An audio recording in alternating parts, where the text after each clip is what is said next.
မင်္ဂလာပါဒီနေ့ဗီဒီယိုမှာတော့ Gmail account password မိတ်ဝမယ်ဆိုလို့ရှိရင်ဘယ်လိုပြန်ယူလို့ရမလဲပေါ့နော်ပုံမှန်ဆိုလို့ရှိရင်ကျွန်တော်တို့ဖုန်းတစ်လုံးကိုဆက်စဝေခြင်းအကောင့်ဖွင့်ပြီးတော့ဒီတုံးကြတာပေါ့နော်အကြာကြီးတုံးတဲ့ခါကျတော့ဖွင့်တတ်တဲ့ဒီ Play Store account နော်တနည်းအားဖြင့်ဒီ Gmail account ကကြာတိုင်းကို password မိတ်ပါပြီဒီဖုန်းမဲ့လက်ရှိတုံးနေတယ်ဆိုလို့ရှိရင်တော့ပြဿနာမရှိဘူးပေါ့နော်ဖုန်းမပြတ်မချင်းတော့တုံးလို့ရတယ်အကယ်လို့ဖုန်းအသစ်တစ်လုံးပြောင်းမယ်ဆိုလို့ရှိရင် Gmail password မသိဘူးဆိုလို့ရှိရင်ပြောင်းလို့မရဘူးပေါ့နော်ပြောင်းလို့မရတဲ့ခါကျရင်ဒီကိုယ့်ရဲ့ဒီ contact တွေကိုမှတ်တတ်တဲ့ Gmail နဲ့ပတ်သက် Gmail ထဲမှာဒီမှတ်တတ်တဲ့ဒီ Google Keep Note ကနေမှတ်တတ်တဲ့ဒီ data တွေပြန်ပြီးတော့ပြန်မရဘူးပေါ့နော်တကယ်လို့ဒီကိုယ့်ရဲ့ Gmail account ဟောင်းမဲ့ဒီဖုန်းအသစ်မှာပြန်ထည့်လိုက်မယ်ဆိုလို့ရှိရင်ဒီ data တွေကူးရတက်တာတယ်အဲဒါကြောင့် password မသိဘူးဆိုလို့ရှိရင်ပြောင်းလို့မရဘူးပေါ့နော်အကယ်လို့ password မိတ်နေမယ်ဆိုလို့ရှိရင်ဒီဗီဒီယိုအတိုင်းစမ်းပြီးတော့စမ်းလုပ်ကြည့်လိုက်ပေါ့နော်ဒီအချက်တွေကိုလှုပ်ဆောင်ဖို့အတွက်ဖုန်းထဲမှာ Google Chrome တစ်ခုတော့ရှိတာဖို့လိုပါတယ်ဖုန်းတိုင်းလိုကတော့ Google Chrome ကတော့ပါပါတယ်မပါဘူးဆိုလို့ရှိရင်လည်း Google Play Store ကနေတွားပြီးတော့တက်တောင်းလိုက်ပေါ့နော်โอเคအဲဆိုလို့ရှိရင်ဒီမှာ Google Chrome ဒီမှာကျွန်တော် Google Chrome ဖွင့်လိုက်မယ် Google Chrome နဲ့ဝင်လိုက်မယ်အဲကျွန်တော် google.com ပဲရရှာလိုက်ပေါ့နော်ဒီနေရာမှာ google.com လို့ရရမယ်ဒါဆိုဒီအနေထားရတော့ပေါ့နော်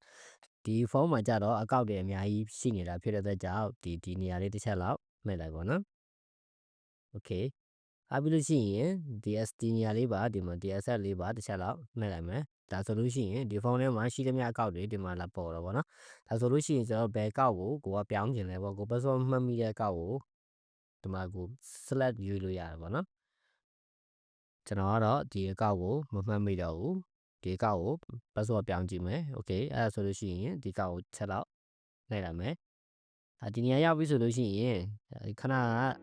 ဒီအပေါ်ဆုံးနေရာလေးကိုပဲဒီဝိုင်းပြတဲ့နေရာမှာပဲတစ်ချက်လောက်ပြန်နှိပ်လိုက်မယ်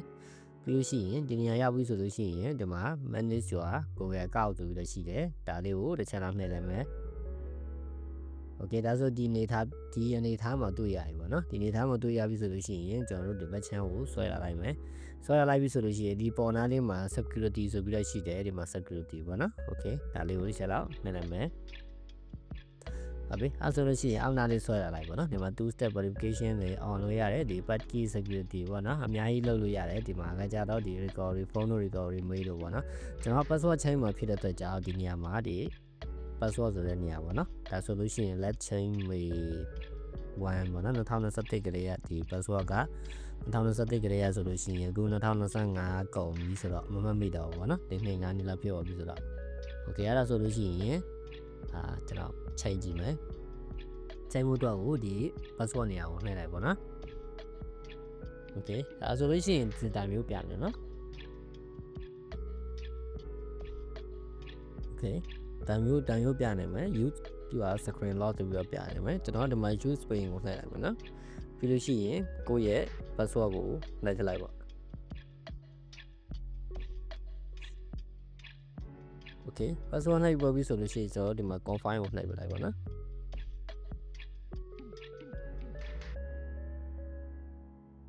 ဟုတ်ပြီဒါဆိုလို့ဒီနေရာမှာnew password ဒီ new password နဲ့ confirm new password ဆိုပြီးတော့နှစ်နေရာရှိတယ်ဒါကိုစင်ပြေတဲ့အပုံစံကိုမကိုစင်ပြေတဲ့ password အသစ်ကိုရေးလို့ရပြီပေါ့နော်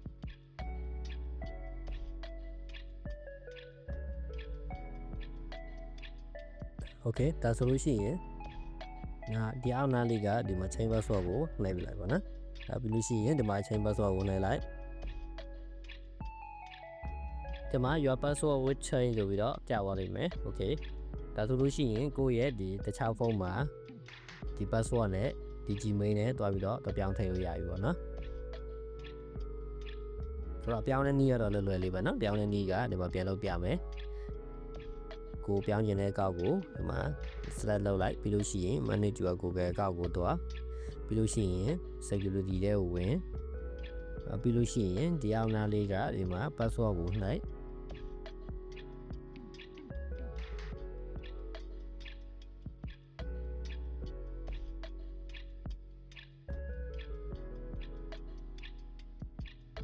ဒီမှာဆိုကိုထည့်ခြင်းတဲ့ password ကိုထည့်ပြီးချင်း password ကိုနှိပ်လိုက်ရတဲ့